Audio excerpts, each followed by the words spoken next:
Welcome to Conversations Live. For more than a decade, we've brought you the best in books, entertainment, celebrity interviews, and current events.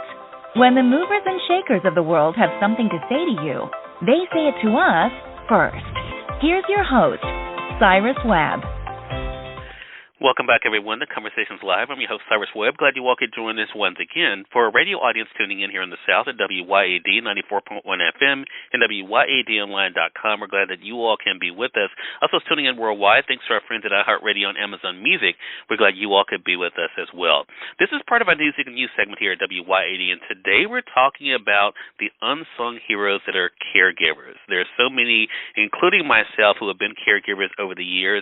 In fact, over half of caregivers today who have cared for loved ones have talked about the things that they have to be able to face when it comes to taking care of loved ones in that role. In fact, a new survey, America's Unsung Workforce, the struggles and silver linings of family caregivers, takes a look at some of those challenges. But today to talk about those, but also some things that can help all of us, we're excited about our next guest.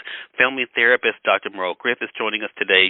Dr. Griff is going to talk to us not only about the survey, but also offers us some suggestions for us all as well. Dr. Griff, thank you again for the time. Really do appreciate it. Oh, well, thank you for having me, Cyrus.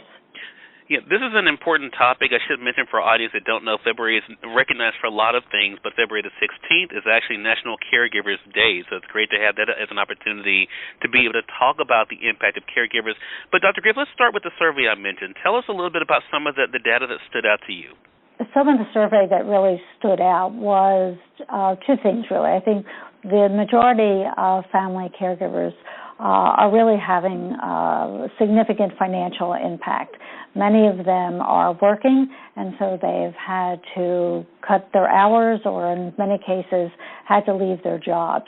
And so what this means is a large majority, about 72%, have had to cut back on spending for necessities, and that means cutting back on food and cutting back on prescription medications.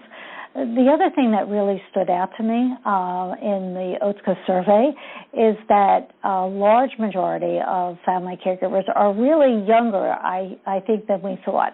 They're of the millennial and Gen X generations, which means they're between the ages of 35 and 49. And so they have family caregiving responsibilities for a parent or a grandparent in addition to raising their children, in addition to working and having careers.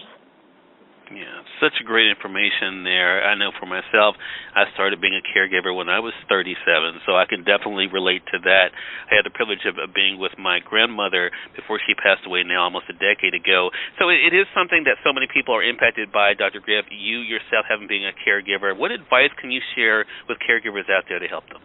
It's very important to refuel. You can't continue to care for someone else when you're running on empty, when you haven't had enough sleep and you're not eating properly. And I know that sounds very difficult. I know that as a family caregiver myself, when I heard that advice, it's very, very frustrating because you feel as though you just don't have time to do that. I mean, it sounds impossible.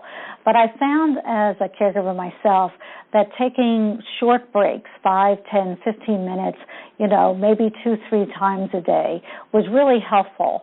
And you really have to do that in order to continue caregiving. It's an important part of your responsibility. You have to eat right, and you have to take those breaks, and you have to try to get some sleep, or you can't continue to go on.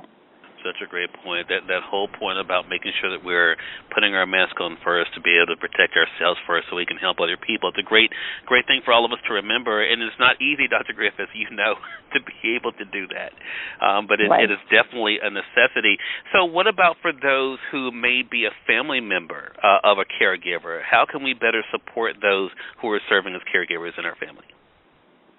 I think recognition is very important. Otsuka was committed to the survey because they wanted to really emphasize what family caregivers are really going through.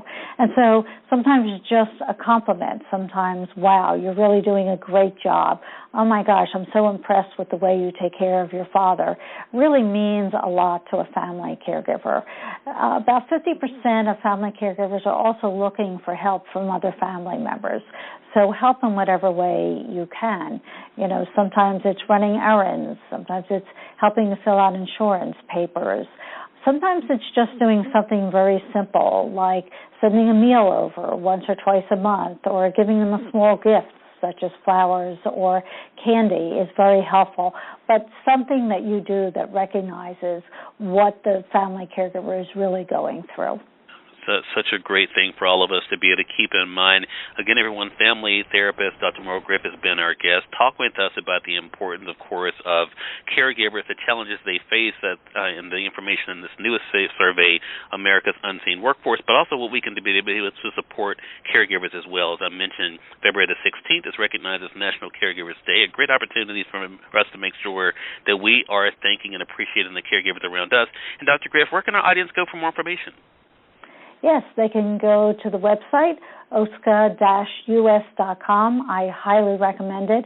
They're also releasing a new animated film next week that is aimed at explaining Alzheimer's disease to children. It's just fantastic. All right. We'll make sure that we link that up for our audience. Really appreciate the work you're doing, Dr. Griff, and looking forward to speaking with you again as well. Oh, thank you so much, Cyrus. I look forward to it, too, also. All right. And we thank you, our audience, for tuning in to another great segment of Conversations Live. Until next time, I'm your host, Cyrus Webb, saying as always, enjoy your day, enjoy your life, enjoy your world. Thank you all for choosing Conversations Live. Then let's go make today amazing. Take care.